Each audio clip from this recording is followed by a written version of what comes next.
Hey guys, welcome to wealthdeco.com। मेरा नाम है देवेश। आज के इस वीडियो के अंदर हम लोग बात करने वाले हैं how to invest in the Zomato IPO. जी हाँ, बहुत ही ट्रेंडिंग के अंदर है जोमेटो का आईपीओ। तो आज मैं आपको दो तरीके बताऊंगा, इजीली तरीके जिसके थ्रू आप आईपीओ के अंदर इन्वेस्ट कर सकते हैं। पहला जो तरीका होता है वो डायरेक्टली ब्रोकर के थ्रू, यूपीआई के थ्रू होता है। सेकंड जो तरीका होता है वो आपके डायरेक्टली बैंक अकाउंट के थ्रू, जिसको ASBA बोलते हैं, application supported by the block amount. तो ये दोनों ही तरीके बताऊंगा।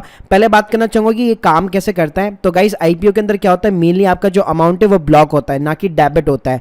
तो मान लीजिए अगर कोई भी आईपीओ की बात करूं तो ऑन एन एवरेज आपको 14 से 15,000 रुपए बेसिकली यहाँ पे इन्वेस्ट करने पड़ते हैं। तो गाइस, अब जब भी आईपीओ के अंदर अप्लाई करते हैं तो वो बैंक के अकाउंट के अंदर आपका अमाउंट जो यहाँ पे ब्लॉक हो जाता है। मान लीजिए अगर आपका 20,000 रुपए का बैलेंस है तो उसमें से 15,000 रुपए आपका ब्लॉक हो जाएगा, लेकिन आपका बैलेंस 20,000 रुपए दिखेगा। आपका वो अमाउंट डेबिट तब होगा जब आपको आईपीओ अलॉट होता है। अगर आईपीओ अलॉट नहीं होता तो आपके बैंक अकाउंट के अंदर वो जो लिमिट लगा रखी है वो लिमिट बेसिकली यहाँ पे हट जाती है। तो अब मैं बात करूंगा प्रैक्टिकली कि ऑनलाइन की किस तरह से आप यहाँ पे अप्लाई कर सकते हैं। तो देखिए गाइस, मेरे पास में ग्रो का यहाँ पे डीमैट अकाउंट है। सिमिलर काइंड ऑफ यहाँ पे आप जब स्क्रीन के ऊपर जाएंगे यहाँ पे आईपीओ का ऑप्शन आता है। अभी आप राइट नाउ देख सकते हैं यहाँ पे जोमेटो का आईपीओ चल रहा है जो 14 से 16 जुलाई के बीच में चलेगा।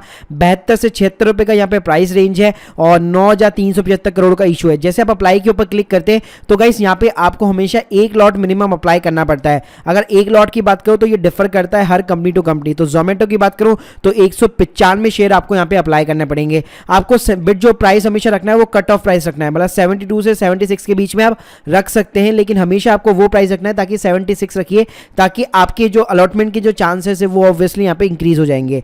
उसके बाद में सिंपली कंटिन्यू बटन के ऊपर क्लिक करना है। यहाँ पे अब आपको अपनी यूपीआई आईडी डालनी पड़ती है। यहाँ पे जितनी भी हमारी यूपीआई ऐप होती है जो मोस्टली पॉपुलर है, लाइक चाहे फोन पे हो गया, पेटीएम हो गया, या फिर मान लीजिए गूगल पे हो गया, या फिर आपकी बैंक की भी कोई यूपीआई हो गई, वो सारी की सारी यहाँ पे सपोर्ट करती है। लेकिन मैं पर्सनली आप लोगों को रिकमेंड करूंगा आप हमेशा जो गवर्नमेंट की भीम ऐप है उसको हमेशा यूज में लीजिए। उससे होता है क्या है, जब आप यहाँ पे कंटिन्यू बटन पे क्लिक करेंगे तो यूपीआई की जो ऐप है उसके ऊपर आपकी एक रिक्वेस्ट आती है।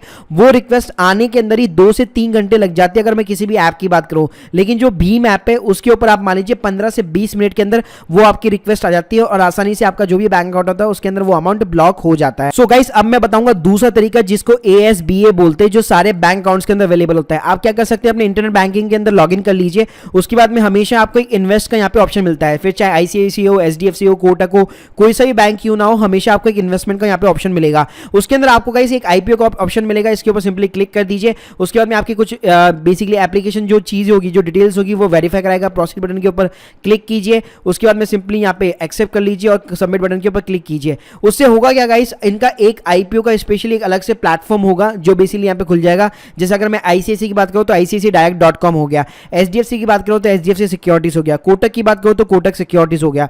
तो गाइस, इस तरह से यहाँ पे इनका डायरेक्ट ये जो आईपीओ का प्लेटफॉर्म होता है वो यहाँ पे ओपन हो जाता है। तो गाइस, आप राइट नाउ देख सकते हैं यहाँ पे 2 आईपीओ बेसिकली चल रहे हैं, AA प्लस ट्रेडमिक लिमिटेड का। अब यहाँ पे देख सकते हैं यहाँ पे एक्शन के अंदर साइड के अंदर गो बटन यहाँ पे दिया हुआ है। तो सिंपली आपको गो बटन के ऊपर यहाँ पे क्लिक करना है। अब यहाँ पे आपसे डिपॉजिट के अंदर 2 ऑप्शन पूछता है, NSDL एंड CDCL। अब गाइस, यहाँ पे 2 ऑप्शन आता है, NSDL एंड CDCL। अगर NSDL की बात करो तो यहाँ पे आपको DP ID और DP अकाउंट नंबर डालना पड़ेगा। CDSL की बात करो तो आपको सिर्फ एक यहाँ पे DP अकाउंट नंबर डालना पड़ेगा। अब आपको पता कैसे चलेगा कि मेरा NSDL में या CDCL में? उसके बाद में गाइस आपको क्या करना है, आपको अपने ब्रोकर अकाउंट के अंदर कांटेक्ट करना है, या प्रोफाइल सेटिंग के अंदर आप जा सकते हैं। यहाँ पे आपको simply stock account opening form दिख जाएगा। यहाँ पे आप देख सकते हैं यहाँ पे जैसे मेरा CDSL के अंदर खुला हुआ है। तो गाइस, इसको मैं सिंपली कॉपी कर लूंगा और CDSL पे क्लिक करके यहाँ पे मैं पेस्ट मार दूंगा। मतलब ये जो भी डिजिट अकाउंट है वो मुझे यहाँ पे टाइप करने पड़े। सिमिलरली गाइस, अगर मैं अपने जीरोधा अकाउंट के अंदर लॉग इन करता हूँ तो जीरोधा जो बेसिकली है वो भी CDSL के साथ में यहाँ पे मेंटेन करता है। तो यहाँ पे भी सिंपली आप डीमेट आईडी यहाँ पे कॉपी कर सकते हैं।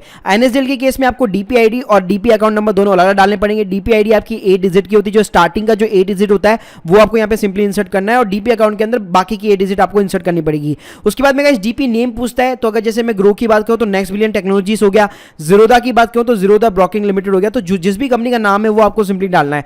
उसके बाद में गाइस नीचे cut off price, quantity, price ये वगैरह पूछता है। तो जैसे मैंने बताया जोमेटो के आईपीओ की बात करूं तो आपको मिनिमम 195 यहाँ पे आपको शेयर बेसिकली यहाँ पे जो है अप्लाई करने पड़ेंगे। तो गाइस, ये अभी जोमेटो का नहीं है, ये किसी और कंपनी का है। तो गाइस, जिस भी अकॉर्डिंग जो भी कंपनी का है वो सिंपली आप यहाँ पे क्वांटिटी डाल सकते हैं। प्राइस के अंदर आपको हमेशा कट ऑफ प्राइस लेना है, तो उसके अकॉर्डिंग आपको मिनिमम यहाँ पे 1 और लॉट जो है बेसिकली यहाँ पे अप्लाई करना पड़ेगा। तो गाइस, इस तरह से आप जब सबमिट बटन के ऊपर क्लिक करेंगे तो आपका जो भी अकाउंट होगा उसके अंदर 14,000 समथिंग जो भी अमाउंट बन रहा है वो बेसिकली यहाँ पे आपका ब्लॉक हो जाता है। उसके बाद में गाइस कंफर्मेशन के रूप में आपको यहाँ पे ईमेल भी आती है। अगर आपने डायरेक्ट ब्रोकर से अकाउंट से बेसिकली अप्लाई किया है आईपीओ को तो आपको ब्रोकर की तरफ तरफ से भी यहाँ पे एक ईमेल आती है कि आपकी एप्लीकेशन यहाँ पे एक्सेप्ट हो गई है। उसके अलावा मान लीजिए अगर आपने ASBA के थ्रू भी अप्लाई किया है तो ASBS की तरफ से भी गाइस यहाँ पे जो यहाँ पे कंफर्मेशन आती है आपको बैंक की तरफ से, ये आपकी जो एप्लीकेशन है ये क्लाइंट आईडी नंबर के साथ और ये एप्लीकेशन नंबर है आपका, इसके साथ आपकी जो आईपीओ की एप्लीकेशन है वो यहाँ पे रिसीव्ड हो गई है। तो गाइस इस तरह से आप दोनों ही तरीके से यहाँ पे अप्लाई कर सकते हैं। मेरा जो प्रेफरेंस मेथड है वो हमेशा मैं ASBA फैसिलिटी को यूज में लेता हूँ,